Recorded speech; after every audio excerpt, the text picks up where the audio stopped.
All right, welcome to the 2019 NCAA National Championship.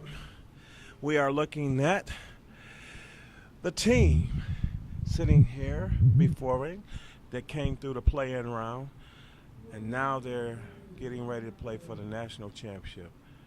Dakota, just tell me, how does it feel right now? And then more importantly, I won't ask you about your strategy for tomorrow. Just tell me, how does it feel right now? I really don't have any words. This is unbelievable. Never in my wildest dreams. I knew we could, but it's one of those things that you don't, when it happens, you're shocked. And I have no words. I'm just so excited, and I am so proud of each and every single one of these girls on this team. Paige, it was a battle. Talk me through some of the emotions and how you guys kept it together to fight them off, because they didn't go down without a fight. But No. Tell me. Well, the traditional match, we were rocking and rolling, and we were up, and then we kind of lost towards the end, and so we just kind of told ourselves, like, just bring it back down, like, we're okay. And we just really had to keep our emotions level-headed, because we couldn't get too high and we couldn't get too low. And I think during the 5-game Baker total pin match, we kind of got too low, and we just kind of beat ourselves. And so going into the best of 7, we just really tried to keep our emotions in check and just kept fighting until the end and just answering whatever they did. And I mean, like you said, they gave it a big run for our money, and they bowled well. We just had to be better. Coach,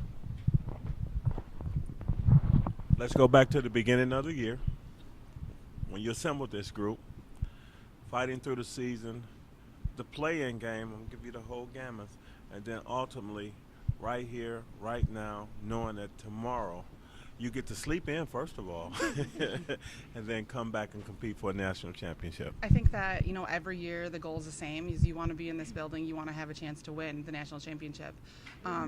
For us, it seems every year we start out a little slow in the fall, and I think a lot of it just has to do with we're trying to find our identity as a team, and kind of working through that to figure out our roles on the team in the beginning.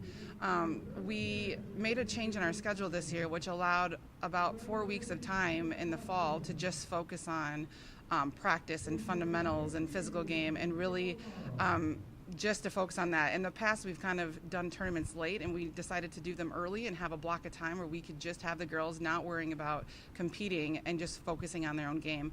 And I honestly think that that pushed us into the second semester. We had 7 out of our 9 on the roster go bowl at Team USA trials in January, and I think that there's nothing better than that kind of practice. And also, that during the break they were putting in the work because they want to, shoe up with a lot of the best people, best women bowlers in the nation, and they want to be able to compete. So I think that pushed us over, and I think that we had about 2.5 weeks of time before we started our spring semester when we were back at school that there was no school. And during that time, I think that we did a lot of team bonding. I think that as a team we grew a lot in those 2.5 weeks, and we saw that in the first couple tournaments we bowled. It really elevated our level of play, and I think that pushed them even to be better. We always say, it's not how you start, it's how you finish. And I think that it's true to what we did this year, and we're just going to keep pushing until we can't push anymore. We compete in the best tournaments in the nation every year for this exact reason, because we want to be in the situation like we were in today and know that we can come out on the other side. We have been in multiple situations, first and second semester. In the first semester, we didn't always come out on the other side, but we found a way as a team to do it second semester. And I think that, when you want to peak in March and April. And I think that we've done a really good job of getting them to understand, we just have to keep pushing. It will get there. It will pay off. You just have to really want it. Well, Coach, I can honestly say that I've watched the team. The past 2 weeks, we've spent a lot of time together. And there's one thing for sure. They want it. So congratulations. Get some rest, and we'll see you tomorrow in the ship. Thank you. Bling, bling. Good job. Thank you. You're welcome. I didn't sound like I was going to cry this time.